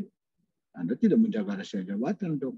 Atau menceritakan jabatannya pergi di warung kopi, blublak ada. Ini apa? Kita menjaga rahasia jabatan atau tidak? Ini kalau kita bicara unsur loyal. Kata kunci tadi ada 5. Komitmen maksudnya kita ini sudah melakukan komitmen, ada perjanjian, ada perikatan kita antara diri kita sendiri atau antara kita dengan orang lain atau dengan pimpinan kita. Bagaimana kita memiliki atau melakukan sesuatu untuk supaya bisa ada rasa tanggung jawab kita kepada sesuatu yang diberikan amanat kepada kita. Itu kalau kita artikan komitmen. Kalau dedikasi, tentu kita bagaimana mengorbankan tenaga kita, punya pikiran atau waktu demi keberhasilan suatu usaha yang mempunyai tujuan yang mulia. Perangkat daerah itu kan punya tujuan yang mulia. Apalagi kalau bidang pelayanan, tujuan paling utama memberikan kepuasan pada daerah. Rasa nasionalisme kita, rasa pengabdian kita ya, ini unsur-unsur kata kunci di dalam bagaimana mengoperasikan panduan perilaku loyal tersebut. Seperti ini tadi awal kan, saya coba jabarkan ini kata kuncinya. Seperti apa sih dibilang komitmen? Sebagaimana kita dinyatakan pengabdian kita. Ya. Kata kunci ini. Jadi ini dipahami. Ini nanti teman-teman akan mengimplementasikan nilai daripada loyal itu Oh, saya harus berdedikasi. Oh, saya memiliki kontribusi seperti apa. Ya. Kemudian kita masuk ke adaptif. Kalau adaptif ini merupakan akronim dari huruf yang ke-6 dari 7. Apa sih itu adaptif? Berarti kita harus berinovasi. Kita berada di lingkungan istri berubah-berubah. Kita harus lakukan satu inovasi. Kita selalu memiliki antusias kita. Bagaimana kita menggerakkan atau sesuatu kita gajakan menghadapi satu perubahan. Bukan kita melawan perubahan. Tapi bagaimana perubahan itu kita hadapi dengan membuat satu inovasi-inovasi supaya layanan kita menjadi lebih baik. Ya. Dari yang ada baik menjadi lebih baik lagi. Apalagi kalau yang kurang baik. Ya. Sehingga kata kunci itu di dalam adaptif itu adalah ada unsur inovasi. Kita antusias terhadap perubahan. Kita hanya proaktif melihat sesuatu. Tadi di perkembangan. Nah, kode etiknya ya ini harus cepat menyesuaikan, namanya adaptif terhadap perubahan. Ya. Terus kita berinovasi. Bagaimana kita mengembangkan satu kreativitas. Bagaimana kita bertindak secara proaktif. Itu kalau kita adaptif. Jadi kalau unsur adaptif itu di kode etik seperti ini. Ya. Kalau di modul ini cukup dijelaskan ya lebih detail lagi. Jadi saya selalu bicara kita supaya tidak menghilangi makna. Kita bicara adaptif. Adaptif itu menurut Robinson ini, Promis 2023. Oh, ternyata itu adalah suatu proses di mana kita, manusia itu berada untuk berupaya bagaimana mencapai tujuan-tujuan di dalam memenuhi satu kebutuhan atau layanan pada pelanggan supaya dia puas terhadap lingkungan. Nah, ada kondisi sosial yang berubah-ubah. Agar kita bisa bertahan dalam artian itu, kalau kita artikan, saya tidak mengajukan secara letterlight, tapi saya coba menjabarkan konsep daripada adaptif itu seperti itu. Tapi kalau kita bicara letter, adaptif adalah suatu proses yang menempatkan manusia dengan kebutuhan untuk menghadapi lingkungan dan kondisi yang berubah agar tetap bertahan. Bagaimana kita bertahan? Dengan ada suasana yang berubah dengan lingkungan kondisi yang sekarang berada, yang kita hadapi.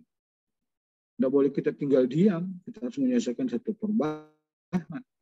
Atau jangan kita juga bertahan dengan hal-hal yang orang bilang masih di zaman kolonial.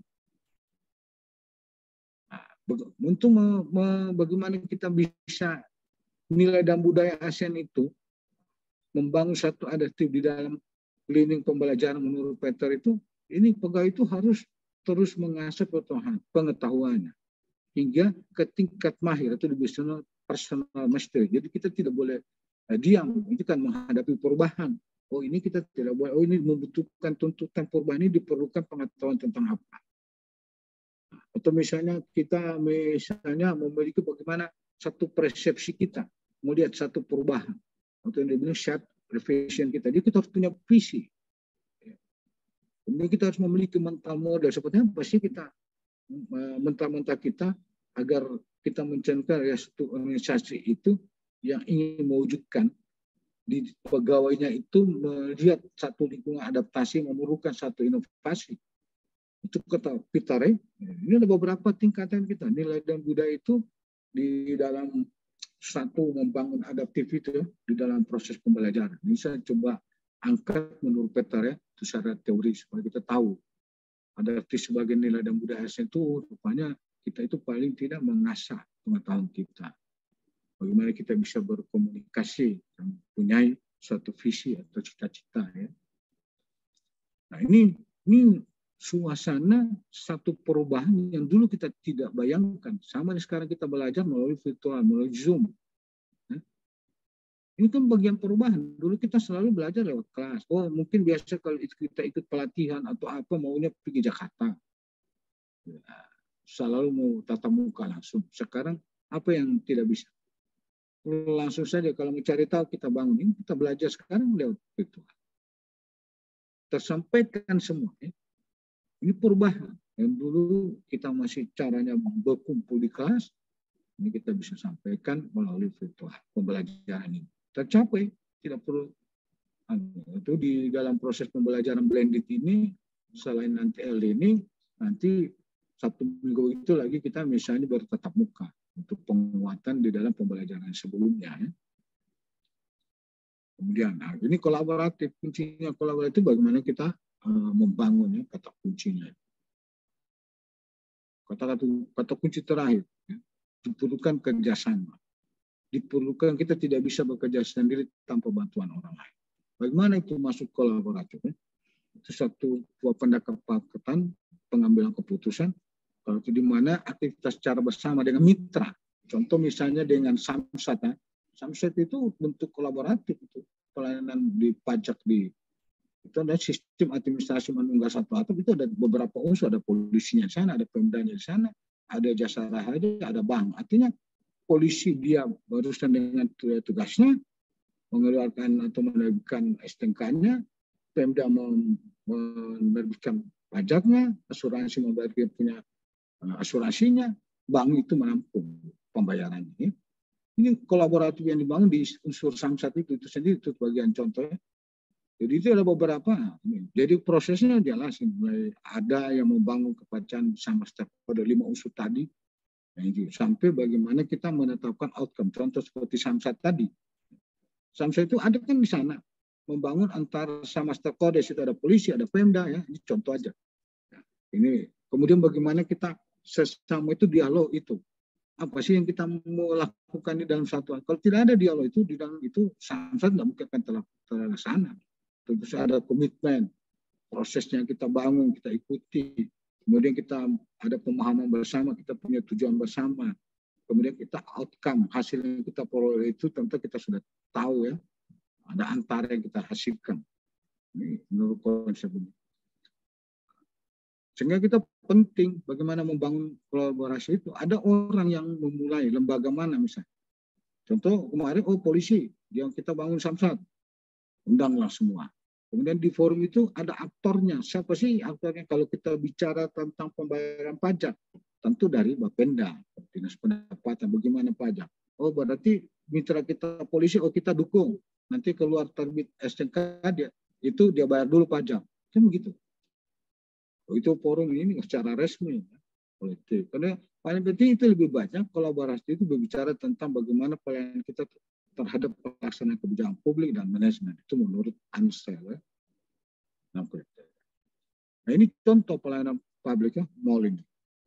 Bagian ini mall pelayanan publik di provinsi ini.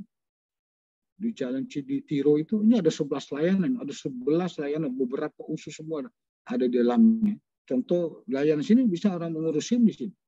Orang misalnya mengurus paspor di sini. Ini yang dibangun di mall pelayanan publik di provinsi. Ada 11 layanan. Ini akan dikembangkan lagi dari jenis-jenis pelayanan supaya orang masyarakat satu kali urus. Oh, saya mau bayar, mau urus paspor, KTP. Di sini sudah ada. Lengkap sih. Tapi dari baru 11 jenis layanan. Nanti dikembangkan lagi sesuai dengan kebutuhan masyarakat. Terakomodir di mall pelayanan publik ini. Ini salah satu yang diresmikan oleh salah satu menteri, ya.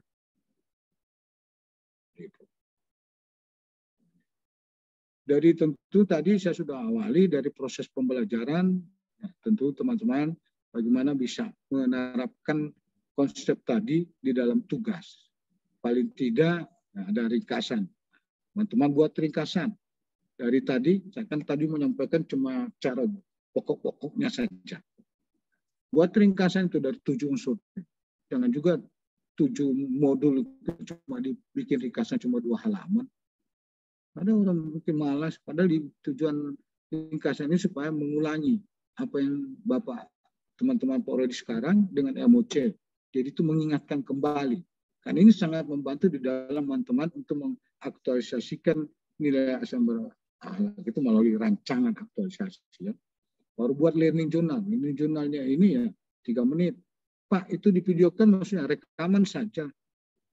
Maksudnya di video, kalau mau buat video mungkin rekaman, saya cuma minta rekaman suaranya saja. Apa bilang singkat dan divideokan atau rekam. Divideokan cuma rekamannya diminta, paling lama 3 menit. Setelah dibuat ini ringkasan, linknya yang dimasukkan di sini. Jadi Pak, aduh saya lupa Pak, mau kirim di mana ini? videonya, linknya. Jadi linknya itu setelah teman-teman susun ringkasannya, di bawahnya cantumkan learning journal, di bawahnya link. Nah, ini juga tugas kelompok ya. Tugas kelompok di screenshot. Tapi ini saya sudah sampaikan di dalam naskah. Tugas dikumpulkan ini hari Kamis 22 September jam 10. Nanti di 22 itu kita punya pertemuan di hari Kamis, kita bahas sama-sama ya. Ini di screenshot. Jadi waktu kita ini sudah 9 menit, jam 9 lewat 1 menit. Jadi kalau ada yang belum jelas, teman-teman silakan di screenshot ya, kaitan dengan tugas ini. Kalau materinya saya sudah sampaikan ya di LMS Kolabja. Silakan kalau ada yang teman-teman. Ada yang mau ditanyakan. Ibu Agita, BPSDM, selamat bergabung. Pak Rizky. Ya. Ini sambil kita menunggu, kita sudah mau dipindahkan ke room besar. Ada pertanyaan di tugas ini? Silakan. Atau dari materi yang sudah saya sampaikan? Izin Pak. Apa? Ya, kedengaran suara saya Pak. Yo, dengar sekali. Oh iya Pak. Ini saya mau bertanya tentang tugas Pak. Learning journal ini. Formatnya itu seperti apa Pak? Ya, Ibu cuma bercerita saja di itu ya. Ibu bercerita, direkam suaranya. Pengalaman saya itu memperoleh pembelajaran dengan melalui sinkronis seperti apa, asinkronis seperti apa, cerita aja. Oh iya. Direkam 3 menit, jangan lewat 3 menit. Oh saya mengikuti pembelajaran sinkronis, kan metode pembelajaran cuma 2, sinkronus, asinkron. Iya. Waktu mengikuti sinkronus seperti sekarang, apa Ibu cerita? Waktu asinkronus seperti apa? Gimana? Iya, siap Pak. Nggak ada format-format khusus, cuma bercerita nih. Ya. Iya. Terima kasih banyak Pak. Iya, cuma cerita singkat saja, pengalaman. Salah mengikuti pembelajaran. Nggak ada format khusus. Suaranya saya dengar. Kalau ada yang kasih lihat mukanya pakai gagas, ini orang-orang YouTuber ini. Ya. Tugas kelompok saya sudah bagi kelompok. Masing-masing sudah ada 3 kelompok saya bagi. Ada yang ketua, tinggal menunjuk siapa moderatornya, siapa penyajinya. Itu aja. Ini tugas kelompok. Kalau udah bagi tuh, nanti dilihat ya tugas itu di Kolabja. Ada pertanyaan lagi? Pak, izin Pak, boleh bertanya tentang materi Pak? Silakan materi. Tadi tuh tentang loyal Pak, kan ada karakteristik atau ciri, artinya yang kita tuh harus berani mengutarakan ketidaksetujuan kan Pak. Sedangkan loyal ini kan kita tuh harus setia, dan apalagi dikuatkan dengan Pancaprasetya kan Pak, tentang 5 sumpah atau janji. Yang nomor 1 tentang setia dan taat kepada negara kesatuan dan pemerintah Republik Indonesia. Kira-kira Pak, kita sebagai SN ini kan mau mengkritik ceritanya Pak, mungkin mengkritik atasan atau pada level paling tinggi kan pemerintah pusat.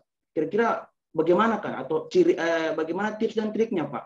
Atau bagaimana, dan atau haruskah kita mengkritik juga, ikut mengkritik, atau setia? Dan artinya apapun yang diberikan oleh atasan atau mungkin pemerintah pusat ini tadi, kita terima padanya. Di samping kita juga mungkin menderita Pak akan kebijakannya Pak. Mungkin bisa diberikan Pak sedikit ulasan. Saya sudah paham. Saya sudah paham. Anda itu kalau memberikan atau mengutarakan ketidaksetujuan, Anda itu sebenarnya sudah loyal loh. Kenapa? Saya sayang ini, saya punya instansi ini. Saya sayang kepada pimpinan saya.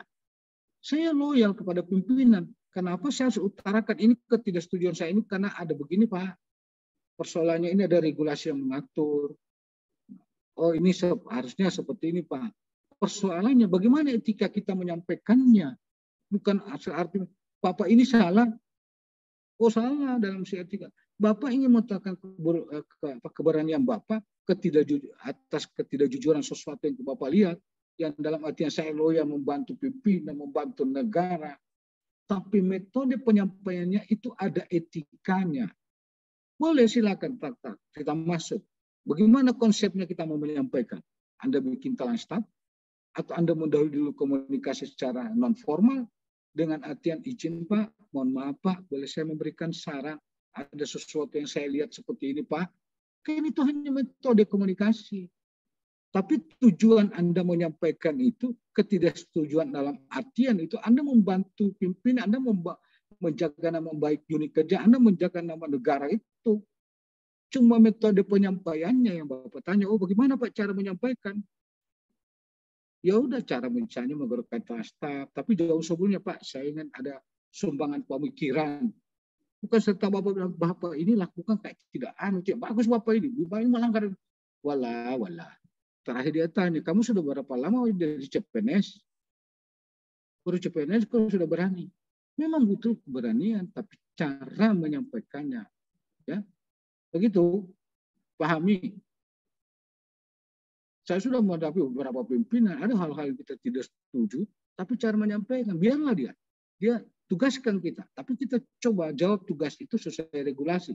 Itu berarti kita berani menyampaikan, bukan mengutarakan ketidakjujuran itu bersuara dengan lantang, tapi dilakukan dengan satu tindakan.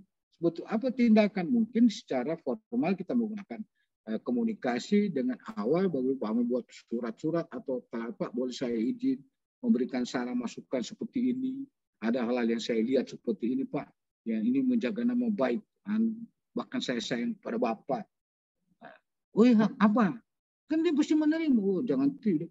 Oh, barang dia mengatakan ketidakjujuran, mentang-mentang, apa itu begini? Ini begini. Waduh, tunggu dulu.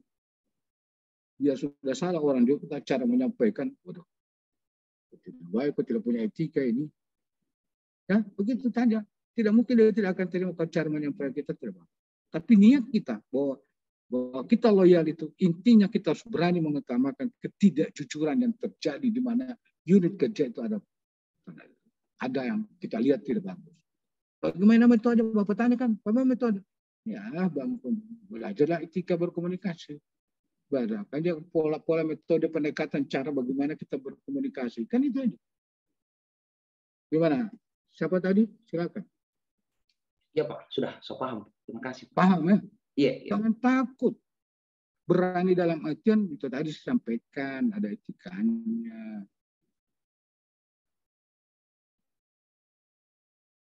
Oke, ada lagi pertanyaan? Ini waktu kita tinggal menunggu saja, kita pindahkan ke room besar ya.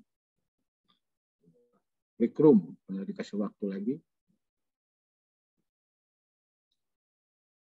Tidak ada pertanyaan? Ini keberanian mengutarakan ketidaksetujuannya. Oh tidak, saya tidak setuju dengan ini. Karena ada, saya melihat, oh regulasinya, oh ini tidak sesuai regulasi. Oh tidak sesuai dengan ini. Berarti Anda tidak setuju. Maksudnya apa? Anda loyal. Saya menjaga nama baik instansi ini supaya bagus. Saya sayang kepada Bapak sebagai pimpinan saya. Nah, cara menyampaikan.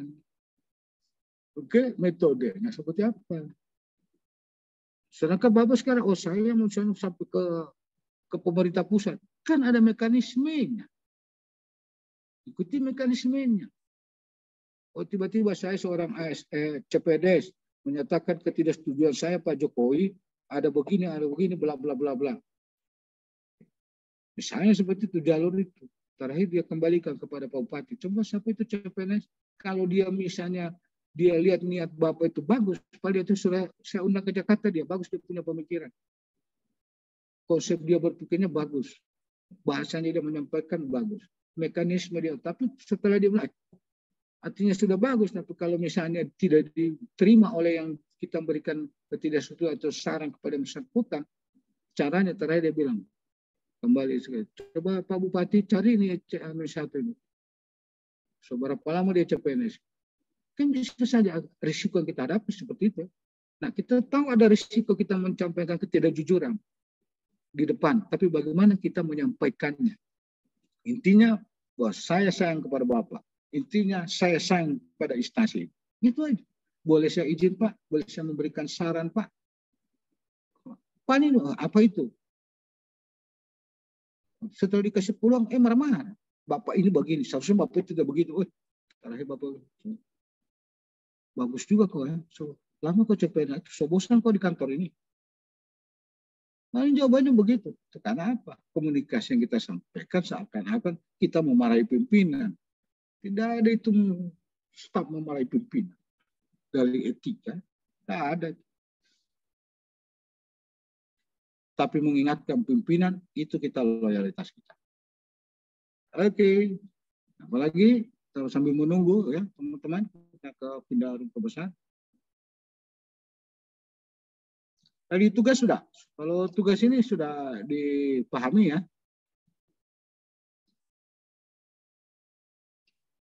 Ada yang mau bertanya?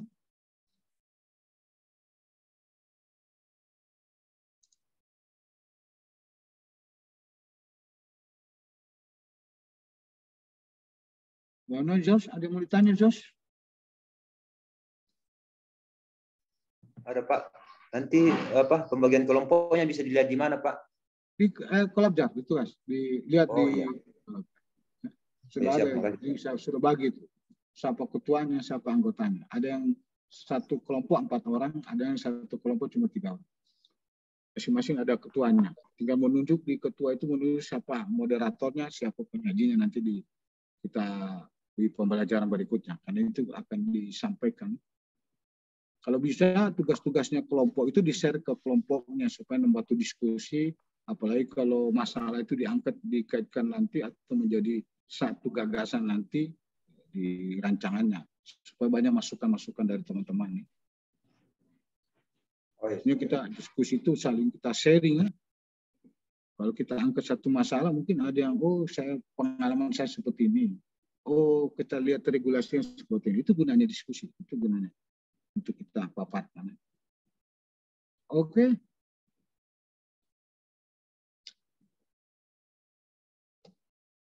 Ada lagi pertanyaan? Kalau tidak ada pertanyaan, saya kembalikan kepada siapa atau ada?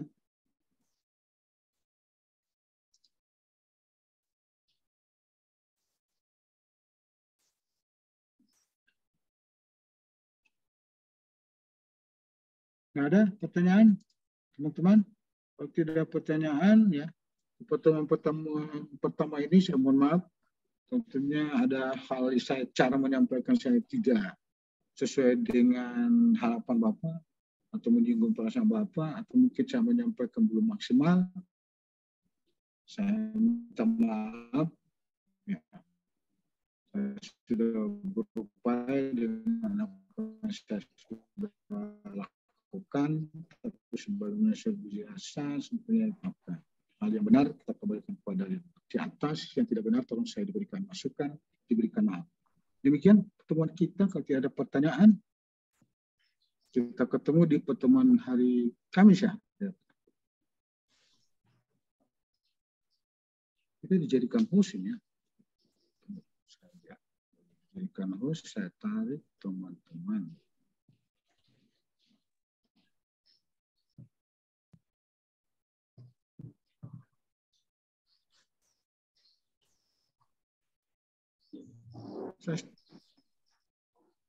Hari Kamis. Mana Bu Gita? Bu Gita. Iya Pak. Ini udah selesai. Iya Pak, sudah selesai Pak. Ya, saya akhiri ya. Assalamualaikum warahmatullahi wabarakatuh.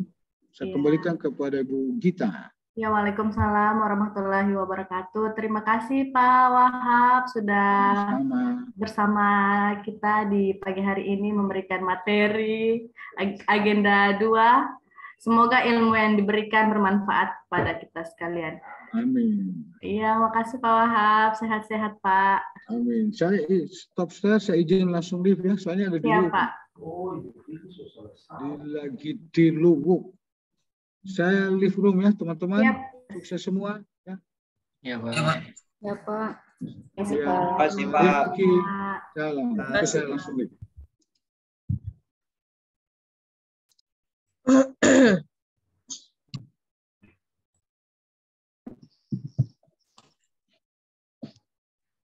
Ya teman-teman. Ada yang mau ditanyakan? Ya, kalau tidak ada, saya akhiri. Wabillahi taufiq wal hidayah. Wassalamualaikum warahmatullahi wabarakatuh. Waalaikumsalam warahmatullahi wabarakatuh. Terima kasih Bu. Iya, sama-sama. Boleh lihat ya Pak, Ibu.